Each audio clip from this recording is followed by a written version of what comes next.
Hey Carsplainers, really excited to share with you guys a walk around of the new 2021 Ford Mustang Mach-E. So this is their modern all-electric vehicle, so forget about the Focus Electrics of the past. New platform, expansion of the Mustang name. I know that's fairly contentious, but really excited to see what a modern Ford can be, an electric Ford. We get to try one on for size. Didn't get to drive it right now, but really excited to share that with you guys. We'll show you the frunk, the trunk, charging panel, interior, some of the new Sync 4 system. So be sure to watch, click subscribe, and ask any questions, and we'll try to get those answered as soon as we can. Thanks. This is our first deeper static viewing of a Mustang Mach-E. This one here is colored in infinite blue and is the upper premium trim.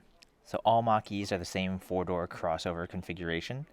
Lengthwise, this is actually 2 inches shorter than the 2-door Mustang, and overall footprint is similar to something like the Ford Edge, but gives up utility and cargo space for the Mustang proportions and fastback design. The premium has 19-inch wheels with the gloss black accents, projector LED headlamps with signature lighting, and out back we saw the iconic 3-bar taillights. The badge on the lower front door notes the Mach-E 4X. The 4 denotes that this is an all-wheel drive unit, rear-wheel drive is standard, and the X indicates that this is an extended range battery. Stepping inside the Ford Mach-E, that is achieved by the electronic door actuators with a little push button and handle right there on the front door. Upgrades for the premium trim include the B&O sound system, memory seats, heated front seats, and a heated steering wheel. That Bang & Olufsen sound system also stretches across the dash, what looks like a sound bar on that front edge of the dash there. The 10.2-inch driver information display, as well as the massive 15.5-inch infotainment system running the newest Sync 4 system, are standard on all Ford Mustang Mach-E's. The seats are covered in what Ford calls Active X material, so that's Ford speak for synthetic leather. It does feel quite nice and pretty soft. The panoramic glass roof is also standard on the premium trim, but it doesn't open and doesn't have a shade.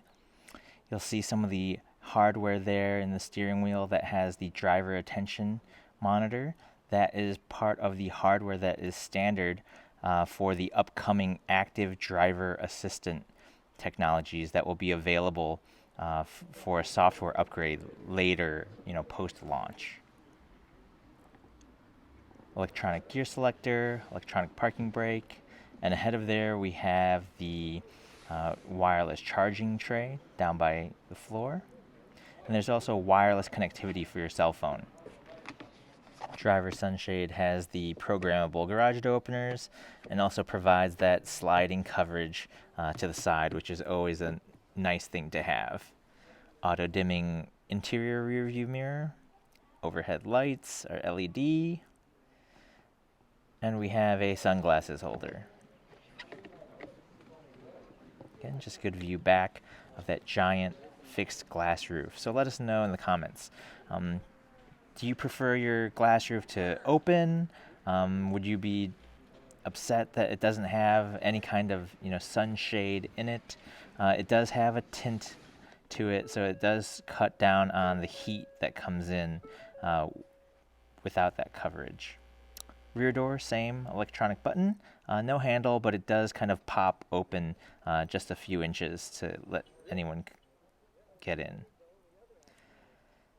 3 across seating, so 5 passengers, and then the rear seats have air vents as well as USB ports, so USB and USB-C are both available down there.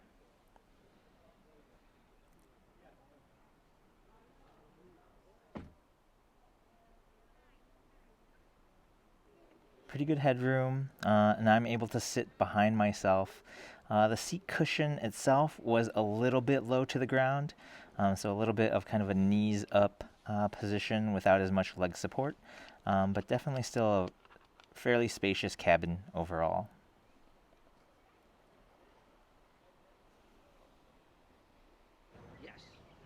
Rear seats don't recline or slide fore and aft, but they do fold flat for a pretty nice cargo floor when matched with the cargo area.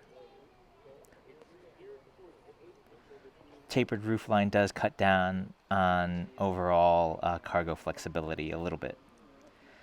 The rear liftgate on this premium edition would be power, and it does have the ability to have the kick kind of motion activation for open and close. Cargo space on the Mustang, again, giving up a little bit in terms of space for design. It's cut down a bit, so it's not quite Ford Edge. Cargo capacity overall is probably closer to the Ford Escape. A little bit of underfloor storage with a mobility kit, as well as the cargo shade that's kind of kept under there when you don't need it.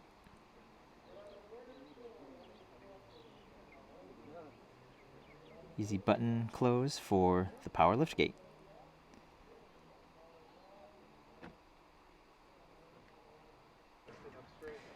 The charging port on the Mustang Mach-E is on that front driver fender. And there is DC fast charging capability, although the charging rates do differ based on what trim you buy. To get to the Frunk, you have to open the door back up and pull where the traditional kind of hood release would be, and it's a 2-pull system there. Ford hasn't determined yet whether this area is going to be accessible via the key fob or not. That hasn't been finalized.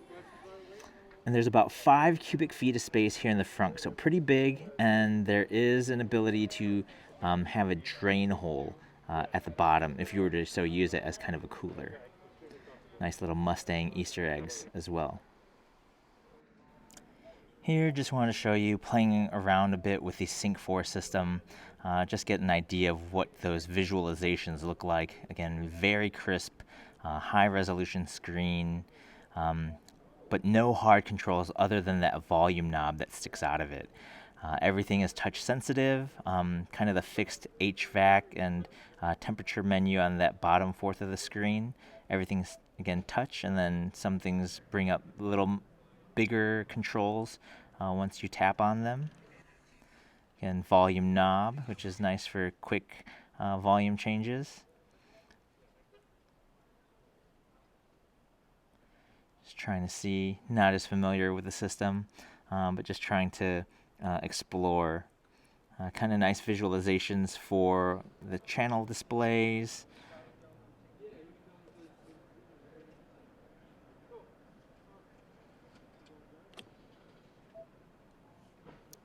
Vehicle drive modes, I thought these were pretty interesting. Engage, whisper, or unbridled. Very much going on some of the horse themes there. You can select one pedal driving, so how aggressive would you want your regenerative braking? And then some camera angles. So they do have a 360 camera that is, again, trim dependent. It's part of the upgrades available on the premium trim that we're in here. And I think they've done a good job in terms of visualizations, ease controls, but how easy will this be to use while driving? You know, that'll be to be determined. Would they work as cup holders? Sure, they might.